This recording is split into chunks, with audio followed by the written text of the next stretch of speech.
Bienvenidos al vídeo de cómo se juega Express a este Five Tribes, la obra cumbre de Bruno Cathala, que ha sido publicado en castellano por Maldito Games y es un grandísimo juego con mecánica principal de Mancala. Vamos a ver cómo se juega.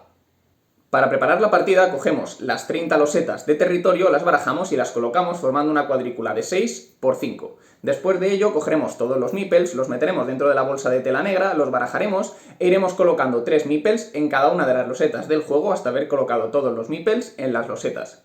Después cogeremos todas las cartas de mercancía, las barajaremos y colocaremos 9 boca arriba formando el display general.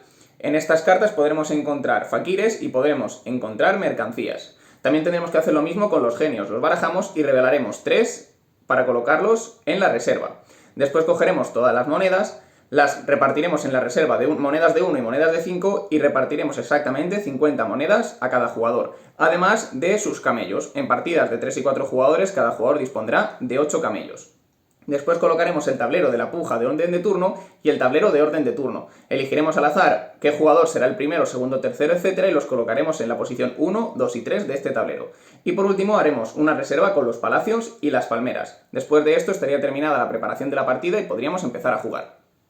El objetivo del juego es ser el jugador que al final de la partida acumule mayor cantidad de puntos de victoria. Para ello, los jugadores en cada turno iremos moviendo las diferentes tribus por las casillas para conseguir el efecto de cada una de las tribus, activar el efecto de las losetas y ganar la propiedad de las losetas que nos otorgan los puntos indicados. Al final de la partida obtendremos puntos por las mercancías que tengamos de diferentes tipos, la cantidad de monedas que tengamos, los genios que tengamos y las losetas que hayamos obtenido la propiedad durante la partida. De esta manera los jugadores iremos conquistando diferentes territorios, colocando palacios y palmeras y obteniendo dinero para ser el jugador que al final de la partida tenga mayor cantidad de puntos. Una partida de Five Tribes dura un número indeterminado de rondas hasta que se cumpla una de las dos condiciones de final de partida. La primera de ellas es que un jugador haya colocado todos sus camellos sobre el tablero, es decir, que haya ganado la propiedad de 8 losetas del tablero. La segunda forma de acabar una partida sería que no quede ningún movimiento legal a la hora de mover los meeples a través de las losetas durante la fase de acciones. Cuando esto ocurra se acabará la ronda y en ese momento terminará la partida y pasaríamos a la fase de puntuación. Cada una de las rondas de juego tiene dos fases diferenciadas. La primera fase es la fase de pujas, donde los jugadores por orden de turno pujarán una cantidad de monedas para determinar el orden de turno de la segunda fase. En la segunda fase de cada una de las rondas es la fase de acciones, donde por el orden de turno, según el orden que hayan indicado los jugadores a la hora de pujar, realizarán una acción moviendo los diferentes meeples por los tableros y activando diferentes mecanismos. Vamos a ver cómo funciona en detalle cada una de estas dos fases. La primera fase de cada ronda es la fase de pujar por el orden de turno. Empezando por el marcador que esté más a la derecha, los jugadores decidirán dónde quieren colocar su marcador pagando las monedas correspondientes para determinar el orden de turno de la siguiente fase.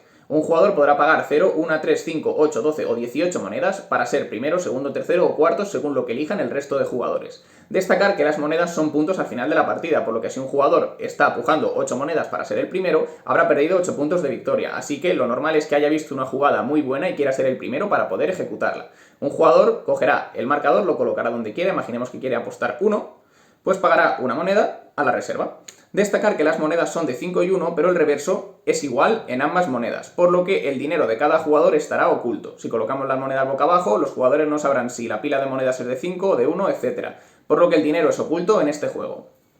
Después el siguiente jugador podrá decidir si quiere pagar 0, 3, 5, 8, etc. El jugador que mayor cantidad de dinero apueste, es decir, que su marcador esté más a la derecha, jugará primero en la fase 2. En este caso imaginemos que el jugador quiere pagar 0, colocará el marcador siempre en la primera posición. Si otro jugador quiere pagar 0, los marcadores se desplazarán hacia arriba. Por lo tanto, el jugador que jugará primero será el negro, luego el rosa y luego el turquesa. Por lo tanto, los jugadores que apuesten 0, siempre el orden será inverso al orden en el que hayan puesto el valor 0. Por lo que el primer jugador que se ponga en el 0 siempre va a ser el último. Por lo tanto, hay que tener esto en cuenta a la hora de colocar los marcadores durante la primera fase de puja. Destacar que si apuestas 0 no pagas nada, pero si apuestas los siguientes, pues tendrás que pagar las monedas correspondientes. Una vez todos los jugadores hayan pujado por el orden de turno, pasaríamos a la fase 2, que es la fase de acciones. En esta fase, cada jugador jugará un turno que consta de 5 pasos. El primer paso es mover tu marcador al orden de turno, el segundo paso es mover los meeples a través del tablero, el tercer paso es mirar si has obtenido el control de una loseta al vaciarla, el cuarto paso sería activar el efecto de la tribu que hayas utilizado y el quinto paso es activar el efecto de la loseta donde hayas acabado tu movimiento. Vamos a ver cada uno de estos 5 pasos en detalle. En primer lugar, el jugador tendrá que coger su marcador y colocarlo en la posición 1 del orden de turno. Esto quiere decir que en la siguiente ronda este jugador será el primero en empujar. Por lo tanto, seremos el primer jugador en jugar la ronda y adicionalmente el primer jugador en empujar en la siguiente ronda. Después de esto pasaríamos al segundo paso, que es mover los meeples a través del tablero. Para mover meeples simplemente tendremos que coger unos meeples de un determinado casilla e ir colocándolos uno a uno en casillas adyacentes. En este caso, por ejemplo, si queremos mover estos, lo que tendríamos que hacer es coger estos tres e ir moviéndolos de manera ortogonal para colocarlos en las diferentes casillas. Hay tres reglas principales que tenemos que seguir. Lo primero es cogerlos y tendremos que ir colocándolos con movimientos ortogonalmente adyacentes, es decir, no podremos movernos en diagonal. La segunda regla es que no podremos hacer un movimiento para regresar a una loseta de la que acabamos de salir. Por lo tanto, con 3 movimientos yo no podría hacer 1, 2 y 3. Eso no es legal. Para poder volver a pasar por aquí tengo que hacer una vuelta completa. Y por último, la tercera regla es que la casilla en la que acabe, el color del meeple que deje en la casilla tiene que coincidir con otro que al menos haya de ese color en esa casilla. Por lo tanto, por ejemplo, yo no podría dejar el amarillo aquí, dejar aquí el blanco y acabar con el rojo, puesto que en esta loseta no hay meeple rojo. Lo que sí que podría hacer, por ejemplo, es colocar aquí uno amarillo, colocar aquí uno rojo y por último acabar con uno blanco, puesto que aquí todos los que quedan son blancos. Una vez hemos hecho el terminar el movimiento, lo que haremos será coger todos los meeples del color que comparta con el último meeple que hemos dejado. Como el último meeple que hemos dejado era blanco, cogeremos todos los meeples blancos y los colocaremos en nuestra reserva esperando activar su efecto. Una vez hemos movido los meeples y cogido todos los del mismo color que el último que hayamos cogido, tendremos que mirar en el paso 3 si hemos obtenido el control de la loseta. Para obtener el control de una loseta tiene que quedar vaciada cuando hemos retirado todos los meeples. En este caso, como queda un meeple amarillo, no estaría vaciada y no tomaríamos su control. Si este meeple amarillo no estuviera, imaginemos que solo hubieran los dos meeples blancos, al quedar vacía la loseta, al retirar nuestros meeples en el movimiento, ganaríamos el control y lo determinaríamos colocando un camello aquí. De esta manera tendremos el control de esta loseta y obtendremos los puntos indicados, en este caso 6, al final de la partida. Después de este paso 3 pasaríamos al paso 4, que el paso 4 lo que tenemos que hacer es activar el efecto de los meeples según la tribu que sea, en este caso la tribu de color blanco. Los de color blanco los llevaremos a nuestra reserva y nos aportarán 2 puntos de victoria cada uno al final de la partida, teniendo en cuenta que los ancianos blancos también los podremos utilizar para conseguir diferentes Dijins cuando realicemos una acción de coger Dijin o para activar los efectos de los genios en algún momento de la partida. Vamos a ver cómo funciona la habilidad de cada uno de los colores de meeple en el juego. En Five Tribes nos encontramos 5 tribus, como bien indica su nombre, que serían de color amarillo, de color verde, de color rojo, de color azul y de color blanco. Las de color amarillo, si cogemos alguno de ellos, lo que haremos será llevarlo a nuestra reserva y nos dará un punto por cada uno de los meeples amarillos que tengamos al final de la partida. Adicionalmente, obtendremos 10 puntos por cada otro jugador en la partida que tenga menos meeples amarillos que nosotros. Por lo tanto, los meeples amarillos nos permitirán obtener una buena cantidad de puntos al final de la partida.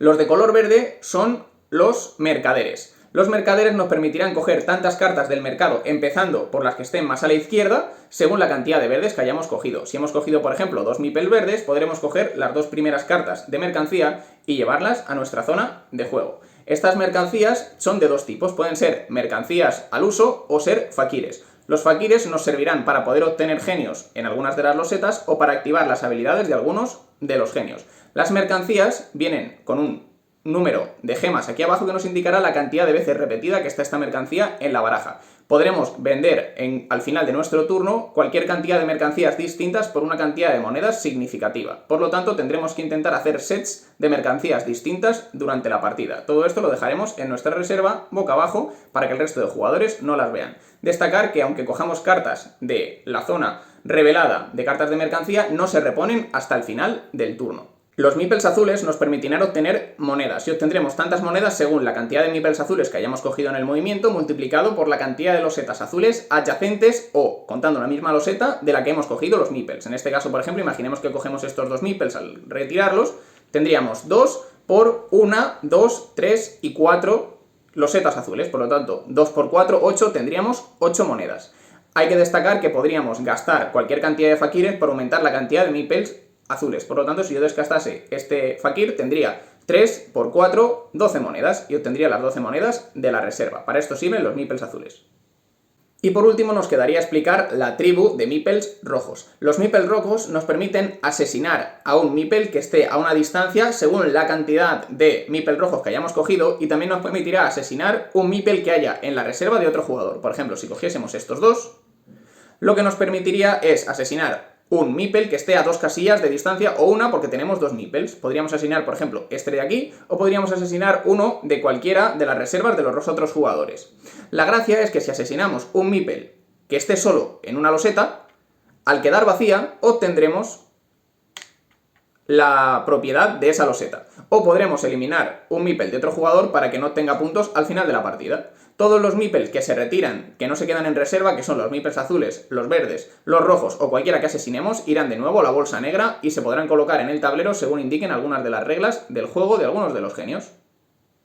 Y con esto hemos explicado el efecto de todos los tipos de tribus que hay en el juego. Cuando se haya resuelto el efecto de la tribu que hemos cogido durante la fase 4, pasaríamos a la fase 5 y activaríamos el efecto de la loseta en la que hemos realizado el último movimiento. En este caso, nosotros no nos habíamos movido hasta aquí, por lo que realizaríamos este efecto, lo que nos permite gastar 3 monedas, que podríamos hacerlo, para coger una de entre las 3 primeras mercancías que tenemos en juego. En este caso nosotros tenemos una mercancía y como esta es la que menos repetida está, nos interesaría cogerla. Pues la cogemos y la llevamos a nuestra reserva. Este es el efecto que hay en este mercado pequeño. Tenemos otros efectos como puede ser, por ejemplo, este de aquí, que nos permite pagar 6 monedas para coger 2 cartas de entre las 6 primeras.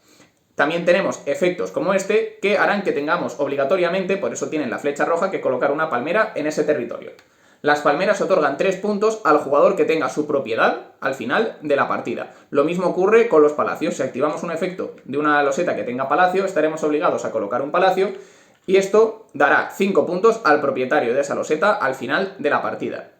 Y por último tenemos el efecto de coger una carta de genio revelada. Para ello tendremos que pagar uno de nuestros meeples blancos que tengamos en nuestra reserva y adicionalmente un segundo meeple blanco o una carta de fakir. Si lo hacemos, lo pagaremos, lo devolveremos a la bolsa o el fakir a la zona de descarte y podremos coger cualquiera de los 3 genios que hay sobre la mesa. Por ejemplo, podríamos coger este de aquí. Los genios otorgan una cierta cantidad de puntos al final de la partida y una habilidad que podremos utilizar pasivamente durante la partida o activarla utilizando los costes. En este caso, por ejemplo, esta habilidad nos pediría que pagásemos con uno de los fakires o con un meeple blanco de nuestra reserva. Este de aquí, por ejemplo, nos indica que obtendremos 2 monedas cada vez que coloquemos nosotros un palacio o obtendremos una moneda cada vez que otro jugador coloque un palacio. Estos quedarán en nuestra reserva y nos darán el efecto continuamente.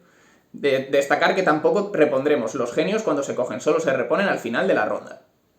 Y con esto hemos visto todos los efectos de todas las losetas y los 5 pasos que realice un jugador durante su turno. Después le tocaría al siguiente jugador, que realizaría una jugada de la misma manera. Primero mover el marcador aquí, después mover los meeples utilizando el mancala de coger todos los meeples de una loseta, ir colocándolos uno a uno hasta dejar el último meeple en una loseta y tiene que coincidir el color. Por ejemplo, si quitamos estos 4 de aquí, podríamos colocar 1, 2, 3 y 4. Y al acabar aquí coger todos los rojos y tendríamos que mirar si hemos obtenido la propiedad. Como quedaría uno blanco en la loseta, no tendríamos la propiedad. Después pasaríamos a la fase 4 donde activaríamos el efecto de los asesinos rojos que hemos cogido y en quinto lugar activaríamos el efecto de la loseta en la que hemos acabado. Y después de esto le tocaría al siguiente jugador. Siempre se juegan esos 5 pasos. Una vez todos los jugadores hayan jugado su turno, pasaríamos a una pequeña fase de mantenimiento. En esta pequeña fase de mantenimiento lo que haremos será revelar nuevos Dijins hasta que haya 3 sobre la mesa y también tendremos que coger todas las mercancías, desplazarlas hacia la izquierda y colocar nuevas mercancías a la derecha. Tenemos que desplazar las mercancías porque siempre tenemos que coger las mercancías de izquierda a derecha. Por lo tanto, las que más tiempo estén en juego estarán disponibles para ser cogidas más a menudo. Por lo tanto, siempre al final de la ronda tendremos que revelar para que haya 9 cartas en la zona de mercancías y 3 en la zona de genios. Y con esto pasaríamos una nueva ronda. Los jugadores pujarían, una vez pujado jugaríamos la fase de acciones y después la fase de mantenimiento. Iremos jugando de esta manera ronda tras ronda hasta que se cumpla una de las 2 condiciones de final de partida, que es que un jugador haya colocado todos sus camellos en las zonas del tablero ganando la propiedad, o que no quede ningún movimiento válido que sea correcto entre todos los meeples que hay en el tablero, puesto que al final se van agotando los meeples y puede que no podamos cumplir la condición de que cojamos unos meeples y la loseta en la que terminamos tenga que tener un color con el mismo color que un meeple que ya haya en esa loseta. Si no se pueden realizar más movimientos, acabaremos la ronda y la partida finalizará.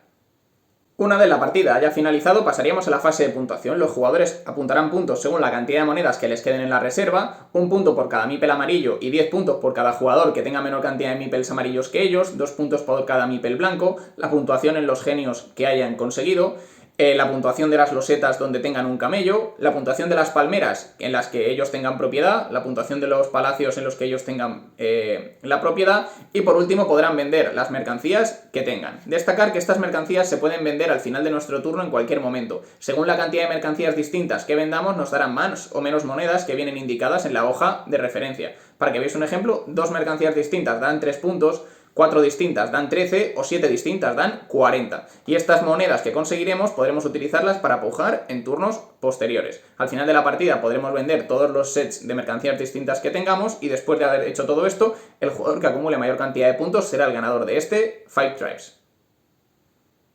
Y esta es la explicación de cómo se juega a Five Tribes. Como podéis ver, es un juego que puede tener muchas reglas, puesto que tenemos muchos efectos de las tribus, tenemos los efectos de los Djinns, tenemos los efectos de cada una de las losetas del juego, pero que una vez hemos empezado a jugar nos daremos cuenta de que no son tan diferentes los efectos y que podremos aprender fácilmente a jugar. Además, el juego viene con unas tarjetas enormes que vienen con una ayuda de cómo funciona cada uno de los efectos, cómo funciona cada uno de los Djinns, cada una de las fases del turno, etc. Por lo que es un juego bastante accesible. Es un juego que funciona a las mismas maravillas a 2 jugadores, a mí me gusta cualquier número de jugadores, aunque es verdad que esta dinámica del Mancala hace que en cada uno de los movimientos de los jugadores el tablero varíe mucho y es difícil poder tener una jugada predispuesta antes de nuestro turno. Por lo tanto, puede generar un poco de análisis-parálisis y que el entreturno entre un jugador y otro se haga un poco largo. Por lo tanto, la mayor recomendación que tiene Five Tribes es a 2 jugadores, aunque yo creo que a 3 y a 4 jugadores también funciona perfectamente si los jugadores aligeran sus turnos y no intentan buscar exactamente la jugada que mayor cantidad de puntos les va a otorgar. Sin ninguna duda, este Five Tribes es un juego de ludoteca ideal, debería de estar en todas las ludotecas. Hay que tener en cuenta que el juego se agotó cuando Maldito Games lo sacó en castellano, aunque es bastante independiente del idioma, solo tiene texto en los genios, pero ahora se va a reimprimir junto a sus 2 expansiones, que son los artesanos de Nacala y los favores del sultán, que vais a tener pronto también en el canal. Así que este juego para mí es un imprescindible, está en mi ludoteca ideal y espero que lo tengáis muy en cuenta porque es un juego que no podéis dejar escapar. Así que nada, termino aquí cómo se juega y nos vemos en el próximo vídeo. Un saludo desde Not In My Game.